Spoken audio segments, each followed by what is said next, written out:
na rin yung magiging katapat eh. Yung Nathan okay lang kasi yun nga, losing lane versus the Moscow. Beatrix is decent, pero may Novaria ka sa side ng kalaban. So baka baril-baril ka na din. Ayan na, Nathan pick. Instead of the Roger, they went with the Nathan. Medyo nalungkot yung audience natin, pero okay lang yan. Baka 5 games to, chill lang.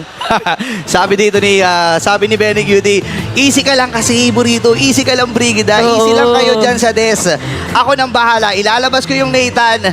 Kasi nga naman, di ba pag nag-intro to, pag nagpila-pila kayo, well, mostly, yung tendency talaga ng lineup dito ng Falcons AP Brain, magsama-sama dahil meron silang Minotaur at pwedeng samantalahin ito ni Benny. Ladies and gentlemen, magsisimula na ang upper bracket finals sa pagitan ng Liquid Echo at Falcons AP Brain. Pero base doon sa nakita natin, sino ba ang may kalamangan pagdating sa early? I'd say, for Falcons AP Bren, very clear yung kanilang win condition dito. Get a very good momentum on the Moscow because you really are good in terms of fighting 5v5s. Lalo pa yung meron silang Minotaur dito. But also consider na in terms of split push, nandiyan yung Benedetta ni Siya na lang yung humaharap. Open ay nasa sumisilip din lamang. Yung Spear of Vision nagamit na rin doon. Kaya naabot doon sa likod si Super Marco. Kaso na yan dito na yung Minoan Fury na may tatlo pa man knock-up. Hindi tumama doon yung Star Shatter pero tuloy-tuloy lang yung mga pagpapabato ng mga sibat ni Super Marco. At aalis na lang muna ang Team Liquid Echo. Yeah, din mo, may transition pa nga silang gina pero may bakbakan pala sila dun sa taas. Oh my, Liquid Echo. It seems like it's crumbling down. Kaltizi, 1v4. Masakit-sakit na doon ang Appraiser Strat pero mukhang mahuhuli na naman si Carl TZ dito. Sipat na lumusot ang makakapagpatapos ng buhay niya at talagang umaagro na sila dito sa bandang gitna. Diyan magmamatter yan. Kailangan mag-ingat ni Super Marco, kailangan mag-ingat ni Few dito. Pero kasi Lord na to eh. Grabe ang sakit din Yung nun marksman na yun ng zone. Spear of Misery lang para lumayo si JP pero ang daming na-reveal. At Circling Eagle na gamit na. Cartizi nga rin dito ang ita-target nila. Binurst down. Mag-isi Sanford, lumusot pa sa kanya yung sibat. At ipinagpapatuloy pa nila kasi nandoon si Flap TZ sa zone. Yung mga nasa likuran. Sabay sabi ni Super Marco. Kukunin din natin yung mga kills. Triple kill para dito sa gold laner ng Falcons AP Bren. Hindi nagpapahinga si Super Marco. Sabi mo kasi kanina, Tori lang hindi. Sige na, transition na tayo dun sa mga hero. Tatlo ang napabagsak. Kasama pa ang unang Lord ng ating game. 7.9k gold lead. Alam mo, sabi ni Super Marco, pasok pa rin naman sa SOPG. Di pa din naman galit sa tao. Di pa din naman galit sa tao. Galit sa tao.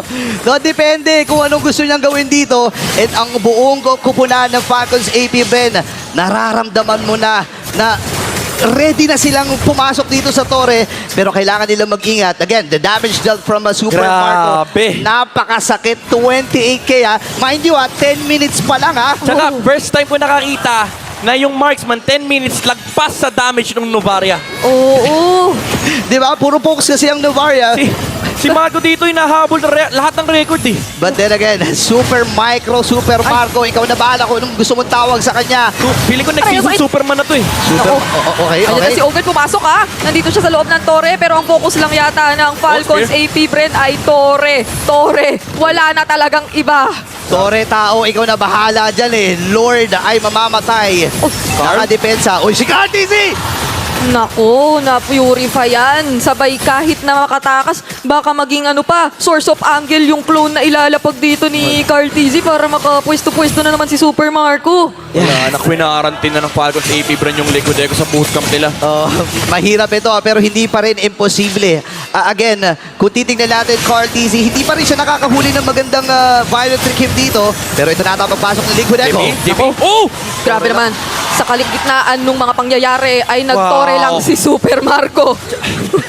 Wala siyang pinansin na iba. Two things, yung Torre ni Super Marco, para hindi sila mapahamak dito sa side ng Liquid Echo, and it forced back the 4 members on the back end ng Liquid Echo. And of course, yung Curtain's Call na nanggaling dito kay CZ, hindi makagalaw yung mga gusto sanang umabol. And nag-miss din yung Petrify ng Liquid Echo. Quickness engage mula sa Falcons AP Bren. Dito magmamatter yung skill management na pinag-uusapan natin. And in terms of these items na nakukuha ngayon ng Liquid Echo, nakakapunto na naman si Benny Cutie. Unti-unti na lang mararamdaman na natin yan.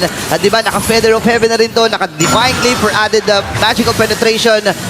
Pero kailangan nilang butasin, kailangan na magpipil. Ogwen, hindi naman siya super kunat. Pero kasi on point yung mga heals niya eh. Tsaka kahit na may mahuli rito ay napupurifyan lang agad. So nahihirapan na mag-all out commit ang Liquid Echo considering na on a 5v5 situation ay may malinaw na kalamangan din in terms of 10k gold na ang hinahawakan na lamang ng Falcons AP Bren kontra sa Liquid Echo. Imagine mo yung nararamdaman ni Super Marco ngayon. Naiinis siya, may torre pastas. Oo nga, no? Parang nauusi siya. Nanggigigil siya. Oo, nauusi siya.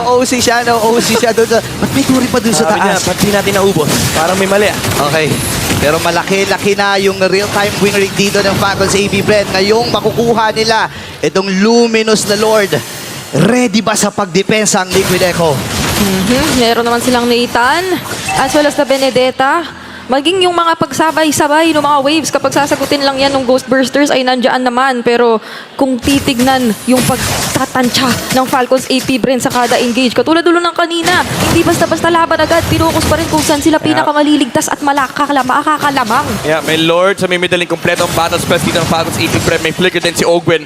Could be a good setup mula sa Minotaur. This might be the final push ba na inaantay ng Falcons AP Bren? Ogwen! Sila! Nakakalahati na doon sila Flapteasy pero si Ogan napakaganda ng pasok. Kasi si Benny Cutie, si Flapteasy ang na-target, naka-double kill pa dahil maging si Ogan ay wala na. Oh, May no. taunt na nagmula doon pero yung mga sibat ay lumulusot. Marco! Kaya naman makaka-super kill na si Super Marco at ginamit naman yung Spear of Destruction. Kaso mahuhuli ata siya ng bahagya. Si Benny Cutie sumasakit na rin talaga. Pero yung Abrasers Rat na bumagsak at kinuha pa yung Benedetta. Ngayon itatry ng Falcons AP Bren na tapusin ang laban. Pero Marco, todo depensa Marco, sila Marco! Misery pa sa stun at wala nang depensa pa as Falcons AP Bren takes game number 1.